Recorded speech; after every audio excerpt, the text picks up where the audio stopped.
Hello, hello, and welcome to the Low No Drinker podcast, the only twice weekly podcast helping you to find, understand, and enjoy the wonderful world of low, no, and light alcohol drinks, drinkers, and drinking. Today, we're talking about food.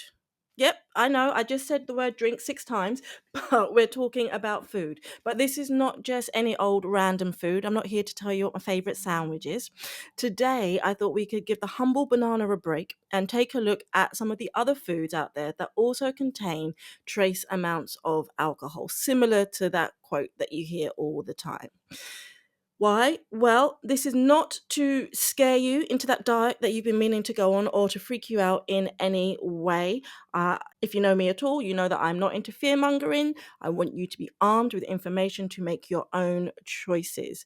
And today, I want you to understand that the 0.5% volume of alcohol in a beer or cider that's trying to market itself to you is similar to many foods that you might be consuming regularly on a daily basis. So that if you so far have only been sticking to drinking drinks that are 0.05%, which here in the UK is the upper limit for what we can call alcohol free, that you can feel confident and comfortable moving up to a 0.5% beer if that is how you are interested in changing the way you drink. Because I know that a lot of people, when they first start out on a mindful drinking or sober curious journey, have a lot of questions, right? And one of those questions that comes up time and time again is 0.5% ABV really alcohol free? If you start typing it into Google, it just pops up everywhere. But here's the thing, okay? Your kitchen is already stocked with foods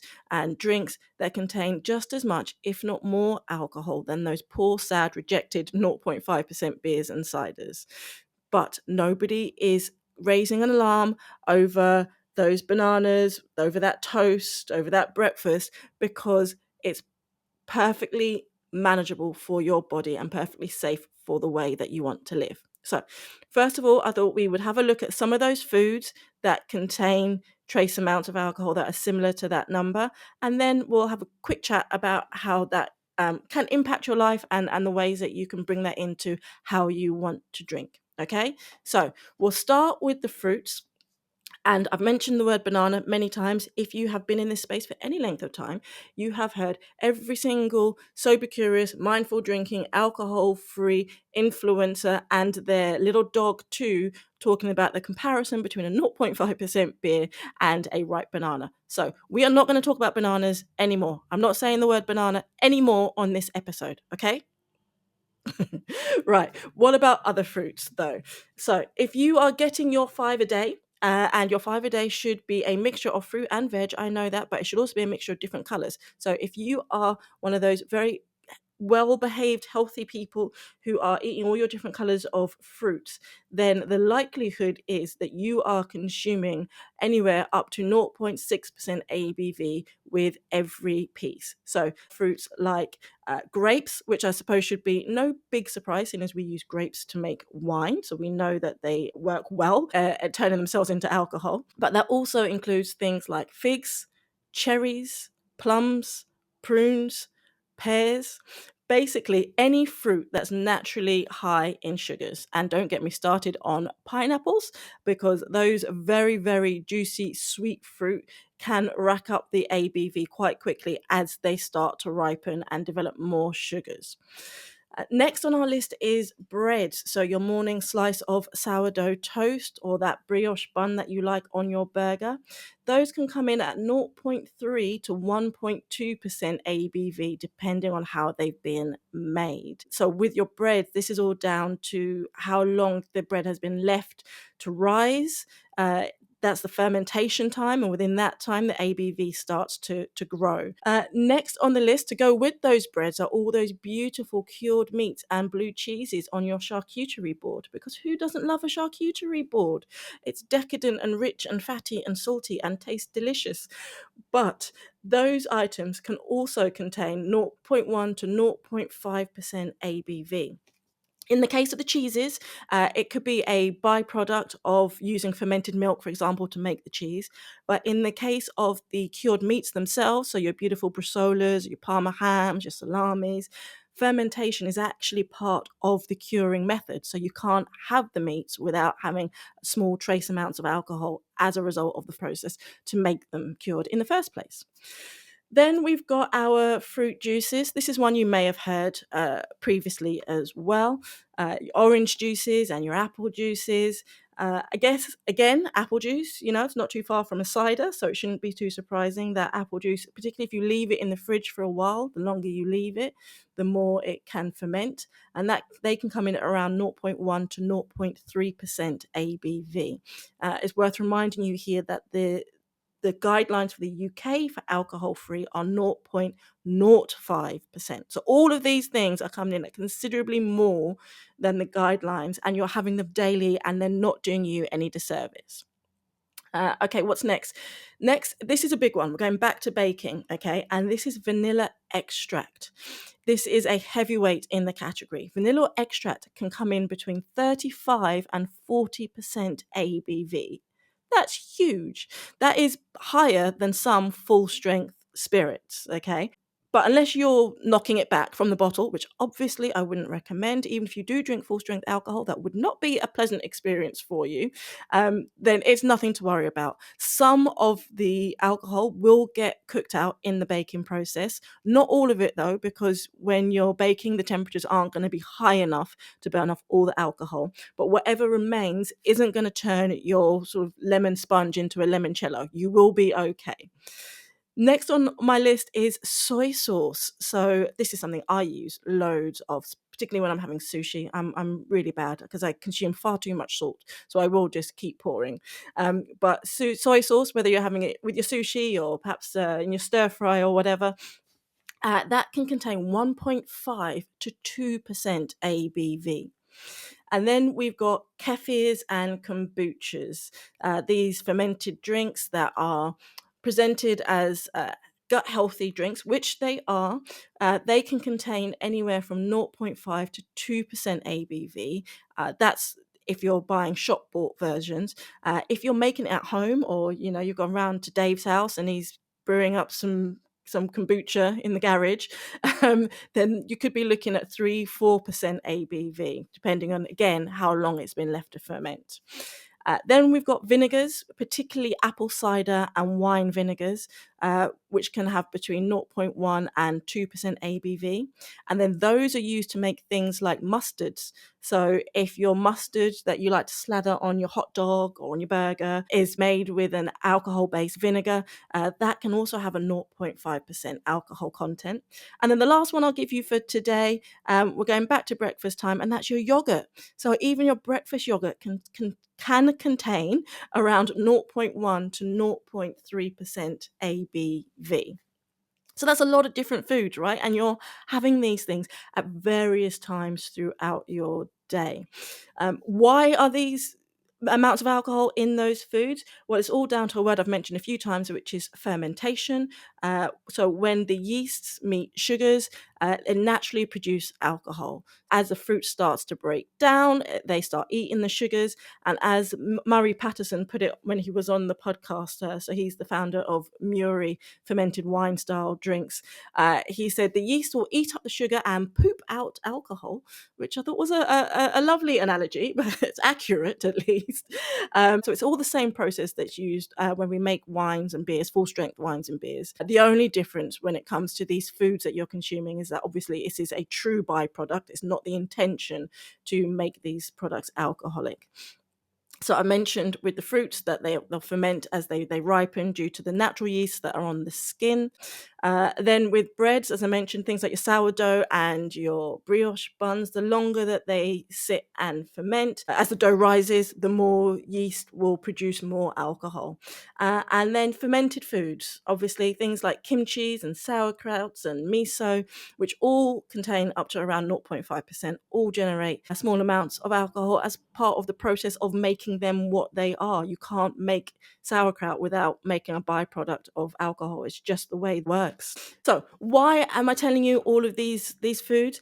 It's because I feel that if you understand that these everyday foods contain similar or even sometimes higher levels of alcohol to a 0.5% drink, that will hopefully help to put things into perspective.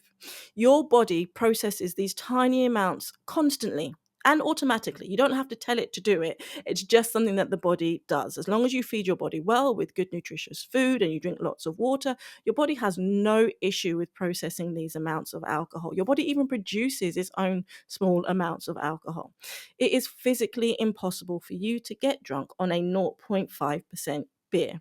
In fact, there's a little comparison that I like here, which is that if you wanted to drink as much alcohol as is contained in an average pint from down the pub of full strength alcohol, say a 5% lager, you would need to drink about 100 bottles of a 0.5% beer to match that alcohol content. And I don't know about you, but that sounds nigh on impossible to me, and also very, very unpleasant. So why does this matter? I know that for a lot of people, when you first start out on a mindful drinking or a sober curious journey, and not to say that everybody who is in Low No Nation is doing it because they ultimately want to give up alcohol. I know that sometimes it's just about not wanting alcohol for this moment, not wanting it for this weekend, or because you've got something big coming up in the morning. But whatever your reasons are, I know it's fraught with questions, right? And you're unsure about where to turn and what's quote unquote safe for you to drink. And I think this all comes from years of poor communication, bad labeling, and unclear or inconsistent marketing messages from sort of the big alcohol out there, and maybe even your own past experiences, with alcohol. But I don't want you to worry that a trace amount of alcohol, like a 0.5% beer or cider or whatever, is going to interfere with your goals, with your uh, dreams, with what you're trying to achieve, with what you've got to get up and do in the morning, or that meeting that you've got to go back for after lunch. It's not going to impact you in any negative way, be that physically, psychologically, or mentally. And understanding that your body already processes these small amounts of alcohol daily without any issues can hopefully help you to shift your focus away from what the label says and really start to explore this world of low, no, and light drinks. Because if you are ready to consider these drinks and start trying the 0.5% beers or ciders or wines that intrigue you can open up a whole world of amazing drinking experiences that until now you've not been able to enjoy. And I want you to enjoy them. I do.